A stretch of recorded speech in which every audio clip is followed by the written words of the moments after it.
You need to be applying for that transcript. Some schools in Jamaica are slow. Some of them college here, some of them university are very slow with things. So you know, say if you want that transcript from them, you need to apply a month in advance. Back to my channel, welcome back to another video. So in today's video, I'll be just leading you guys through the steps of what's next after you have gotten a job offer. If you haven't seen the previous episode of the Work and Travel series on my channel, that basically talks about how you can get the job offer, and the one before that talks about picking an agency and all that stuff. So if you guys are interested, just like, comment, share, subscribe, and let's find out what's next after getting that job offer.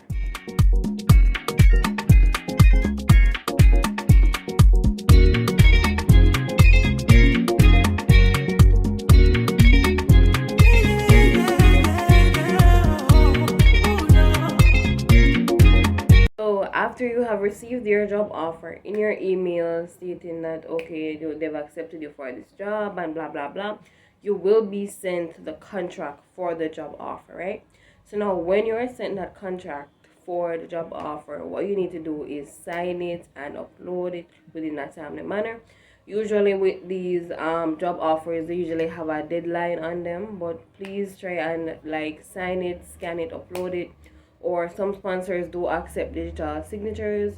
In my situation, when I did Work and Travel, my particular sponsor did not accept digital signatures, meaning when you sign it online using the cursor thing.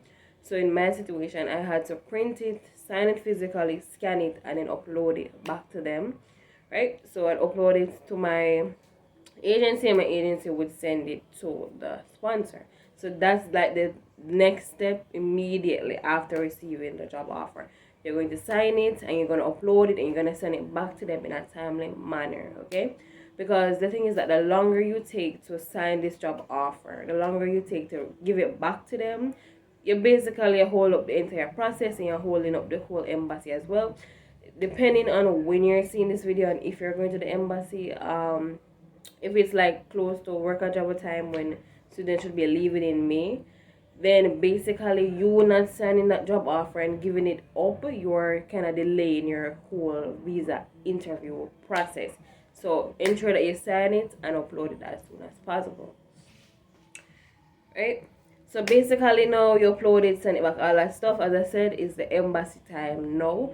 So what you need to do is ensure that you pay off your program fee, because agencies that allow students to like pay maybe 50% or 30% or some amount in order to like they start the process, before the agency sends you to the embassy, they will usually require that you clear your program fee.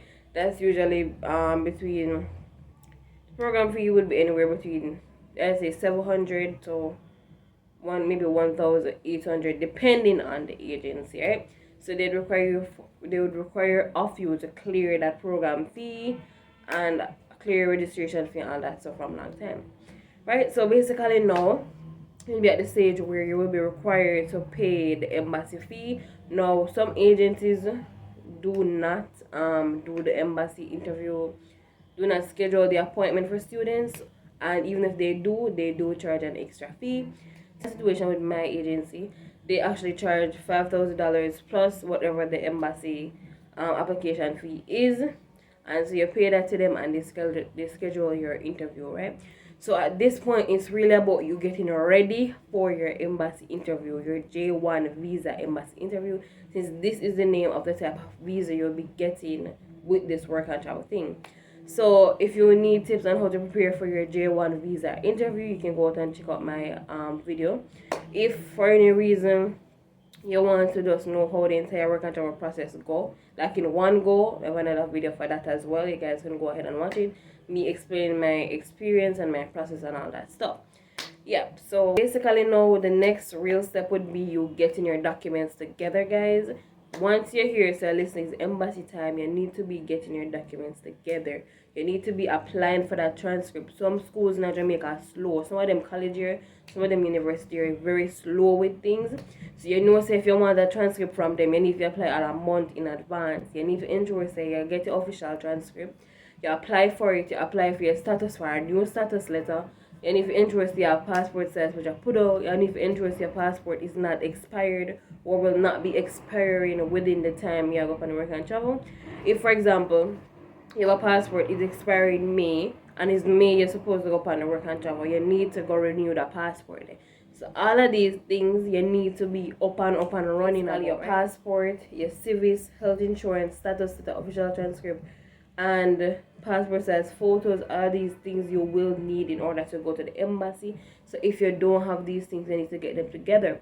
Usually the health insurance and civis will be provided by your work and travel agency, so they'll give you a package, and basically that package is what you're going to bring to the embassy, and it contains your work permit, which is the DS 2019 form, and that is what you're gonna bring to the embassy to show them, say, yes, me go this summer, me go participate in this cultural exchange program, I'll be working and all that stuff. So that DS 2019 form, along with your civis, health insurance, and all that stuff, which your agents will give to you, along with you bringing in your official transcript, your status letter, all of your passport size photos, valid passport, all these things, you will be able to go to the embassy and be successful.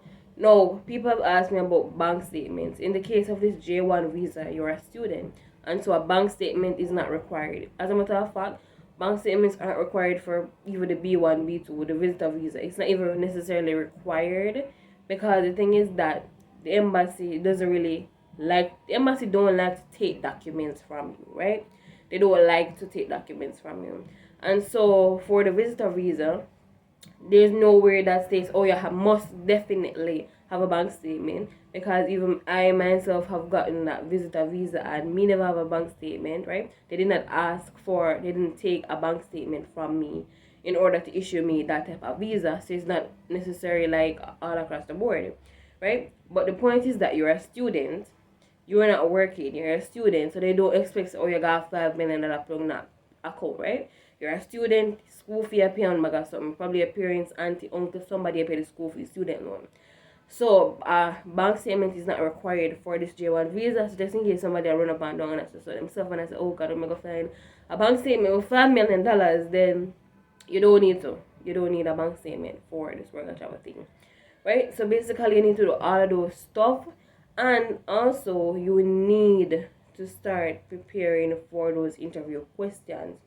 The main thing about it is that, as I said before, you bring in all these documents to the embassy does not guarantee that they might even take even a transcript from you.